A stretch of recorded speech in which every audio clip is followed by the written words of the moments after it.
Hey, how's it going everyone? This is Steve from Barron Speedway, and today I'm going to show you how I go about making custom cars. A lot of you have asked questions about how I do so, and I don't think my method is the best one.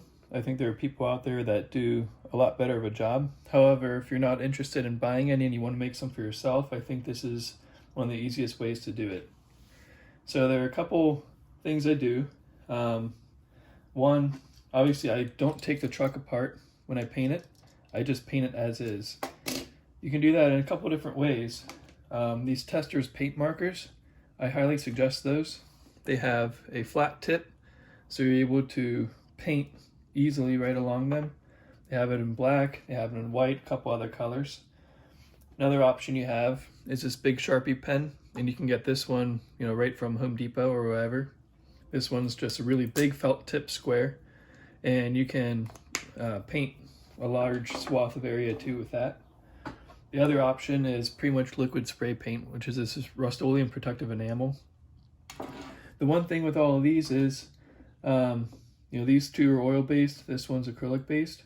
You want to make sure that you get one that if you're going to use a Waterslide decal, you're not going to screw up the paint if you get a water soluble one. There's also these little mini Testkors paint containers. You can find these in the hobby section at any craft store, and you can get them in different colors. So let's start off by showing you how it works. So one, keep an eye out on planbsales.com. You can get a lot of these for $5 each, so you don't have to worry about waiting for them to come out in an authentic sleeve, and you can get them for the same price that you can at Walmart or Target. So unlike other people, most people will drill out the rivets here, take the plastic off, and soak this into a solution to get rid of the paint. Because of the way I do it, and because I have zero intention of ever selling any of these, I want them to be easy for me to make. So what I'm going to do is just start off by painting. So I get my paint pen primed, but you want to mix it up a little bit. Press it out, get it going, and I'll just do a couple of strokes going over. So sometimes you may have to do 2 coats of white. One trick that I usually do is I'll do a coat of black first. This will take care of all of the decals and imprints. I should have primed these before. Everything will be blacked over, and then it's easier to paint the white over top. So my black one isn't actually working. So the other option you can do is just go straight to this stuff and put a thick layer over it.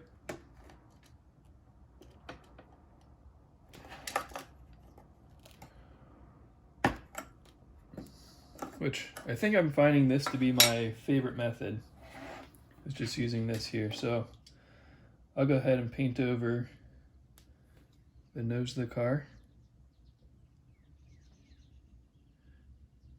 And so you're going to need a couple coats. I would suggest using a fresh foam brush, because this will even out over time and it will turn out pretty smooth. So a couple different ways.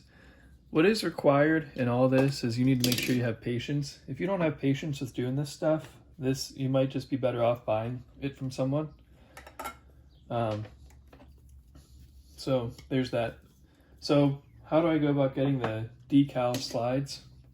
I want to show you on my computer screen. So this is how I go about getting my decals to come out. There are a couple of options. One, look out for or Google NASCAR trucks layout template. What this will do is it'll give you these sorts of layouts, and what you should do is you take these and you put them into Publisher or Word or whatever, and you want to size them to the truck that you have. So I don't think my sizing isn't quite right, so I'm not really going to share what that is, but measure out the exact length of the truck, the exact length. Measure the roof section separate, the hood section separate, and the trunk section separate. Measure the trunk separate, And measure the nose separate. It's about 1.3 inches wide by 0.4 tall. That one's the trickiest one. So you're going to take each one, so it's like, look at this Dodge one here, and you're going to, whenever you copy the image into Word, you're going to cut or do a screenshot of the left side, get it to size, screenshot of the right side, get it to size. Same with the nose, same with the trunk, and then same with the hood or the whole top section. And when you go to print it and you cut it out, you're going to have something like this here.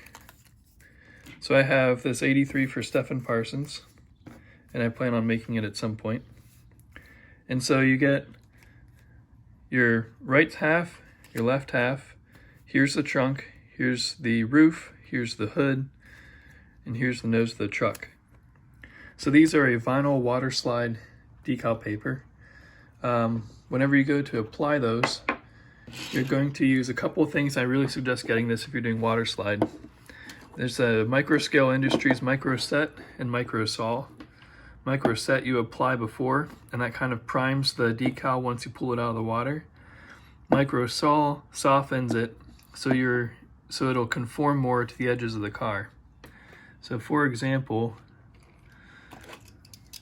here's a truck I made recently, and you don't really see any edges because the microset was able to take care of smoothing down the sides. Yeah, so here's the other thing I wanted to talk about too when comparing in detail. One, you need to have a good printer. Really the decals will come out as good as your printer does, but also the picture quality needs to be good. So make sure you find a clear one. So here's one that I made. This is from my diecast template. So I was able to size them out. I think the sizing turned out pretty good. Here is one that I took from making another method. This is from using pictures I find online. And I want to show you what I mean by those. So you're not going to be able to find a template every single time. What you could try doing is look up pictures from different races. So the reason why I say this is generally with pictures you're going to be able to find, they're going to look like, they're going to be from side shots. You might find some from the front, like this one here, and you might be able to find some from the right side, from the left. But this is going to take some work if you really want to make a truck that you can't find a template for, because not all templates are out there.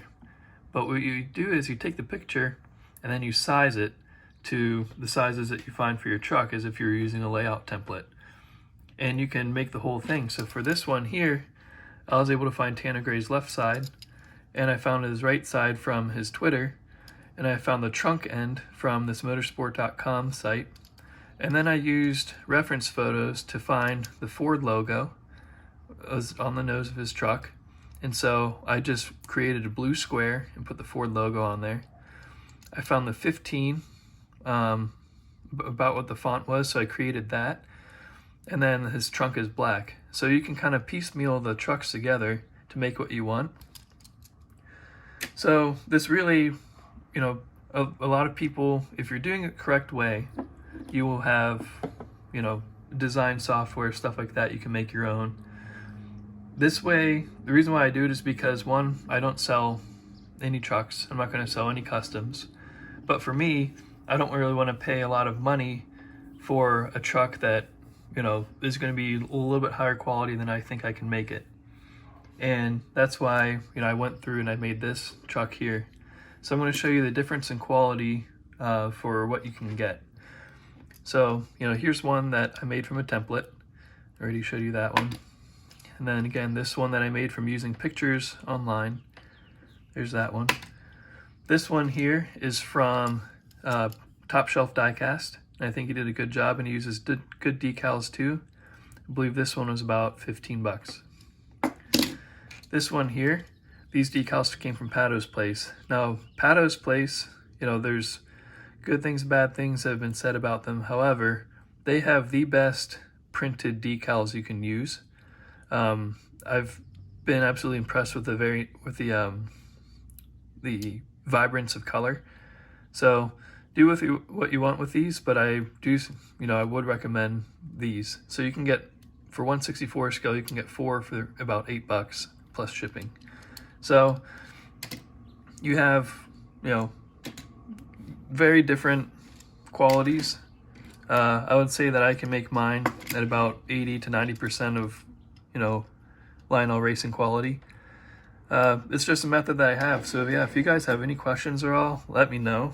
But I just wanted to share with you how I go about getting it. So thanks for following this page, and thanks for following Barron Speedway on Instagram, and I'll talk to you later.